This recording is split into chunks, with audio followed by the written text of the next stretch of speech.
ಮೋದಿ ಪಟ್ಟಾಭಿಷೇಕಕ್ಕೆ ಕ್ಷಣಗಣನೆ ಶುರುವಾಗಿರುವಂತದ್ದು ಇವತ್ತು ಸಂಜೆ 7:15ಕ್ಕೆ ಪದಗ್ರಹಣ ಕಾರ್ಯಕ್ರಮ ಇದೆ. ಆ ಕಾರ್ಯಕ್ರಮಕ್ಕೆ ರಾಷ್ಟ್ರಪತಿ ಭವನ ಸಜ್ಜಾಗಿದೆ.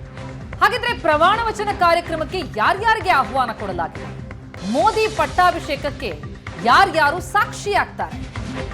7 ದೇಶಗಳ ಗಣ್ಯರು 9,000 ಗಣ್ಯರಿಗೆ ಆಹ್ವಾನವನ್ನ ಕೊಡಲಾಗಿದೆ. ರಾಷ್ಟ್ರಪತಿ ಭವನಕ್ಕೆ 3 ಹಂತಗಳಲ್ಲಿ ಭದ್ರತೆ ಕೂಡ ನೀಡಲಾಗಿದೆ. ವಿದೇಶಿ ಗಣ್ಯರು ತಂಗಿರುವಂತಹ ಹೋಟೆಲ್ಗೂ ಕೂಡ ಭಾರಿ ಭದ್ರತೆಯನ್ನು ಒದಗಿಸಲಾಗಿದೆ. ಐತಿಹಾಸಿಕ ದಿನ, 3ನೇ ಬಾರಿಗೆ ನರೇಂದ್ರ ಮೋದಿ ಪ್ರಧಾನಿಯಾಗಿ ಪ್ರಮಾಣ ವಚನವನ್ನು ಸ್ವೀಕರಿಸುವಂತಹ ಕ್ಷಣ. ಹೀಗಾಗಿ ಸಾಕಷ್ಟು ಮಂದಿ ಗಣ್ಯರು ಈ ಕ್ಷಣಕ್ಕೆ ಸಾಕ್ಷಿಯಾಗ್ತಾ ಇದ್ದಾರೆ.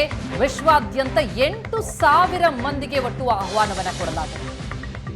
ವಿದೇಶಿ ನಾಯಕರು, ಸಾಧಕರು, ಜೊತೆಗೆ ಶ್ರಮಿಕರು ಅವರಿಗೂ ಕೂಡ ಆಹ್ವಾನವನ್ನ ನೀಡಲಾಗಿದ್ದು, ಉತ್ತರಾಖಂಡ್ ಸುರಂಗದಲ್ಲಿ ಸಿಲುಕಿದ್ದ 41 ಜನರಿಗೂ ಕೂಡ ಆಹ್ವಾನವನ್ನ ಕೊಡಲಾಗಿದೆ. ಕಾರ್ಮಿಕರೇನಿದ್ರು ಅವರನ್ನ ಬಚಾವ್ ಮಾಡಲಾಗಿತ್ತು, ಅವರಿಗೂ ಕೂಡ ಆಹ್ವಾನ. ವಂದೇ ಭಾರತ್ ಟ್ರೈನ್, ಮೆಟ್ರೋ ರೈಲಿನ ಪ್ರತಿನಿಧಿಗಳಿಗೂ ಕೂಡ ಆಹ್ವಾನ ಹೋಗಿದೆ.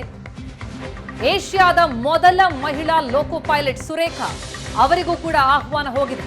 ಈ ರೀತಿ ಸಾಧಕರಿಗೆ, ಶ್ರಮಿಕರಿಗೆ, ಬುಡಕಟ್ಟು ಸಾಧಕಿಯರು, ತೃತೀಯ ಲಿಂಗಿ ಸಾಧಕರು ಅವರಿಗೂ ಕೂಡ ಆಹ್ವಾನವನ್ನ ನೀಡಲಾಗಿದೆ.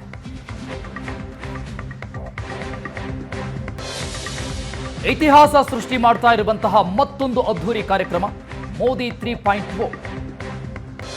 ಈ ಭವ್ಯ ಕಾರ್ಯಕ್ರಮಕ್ಕೆ ಯಾರಿಗೆಲ್ಲ ಆಹ್ವಾನವನ್ನ ನೀಡಲಾಗಿದೆ ಅಂತ ನಮ್ಮ ಸ್ಕ್ರೀನ್ ಮೇಲೆ ನೋಡ್ತಾ ಇದ್ದೀವಿ. 9:55 ಮಾತ್ರ ಬಾಕಿ ಇದೆ ಪ್ರಧಾನಿಯಾಗಿ ಮೋದಿ ಅವರು ಪ್ರಮಾಣ ವಚನವನ್ನ ಸ್ವೀಕಾರ ಮಾಡೋದಕ್ಕೆ.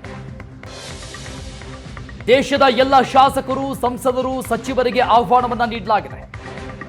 ಪ್ರಧಾನಿ ಮೋದಿ ಅವರ ಕಾರ್ಯಕ್ರಮದಲ್ಲಿ ವಿಶೇಷತೆಗಳು ಇದ್ದೇ ಇರುತ್ತೆ.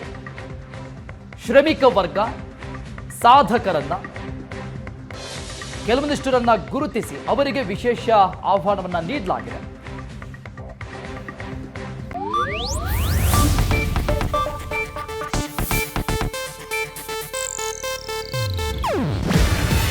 ಇದು ಏಷ್ಯಾನೆಟ್ ನ್ಯೂಸ್ ನೆಟ್ವರ್ಕ್ ಪ್ರಸ್ತುತಿ. ನೀವು ನೋಡ್ತಿದ್ದೀರಾ ಏಷ್ಯಾನೆಟ್ ಸುವರ್ಣ ನ್ಯೂಸ್.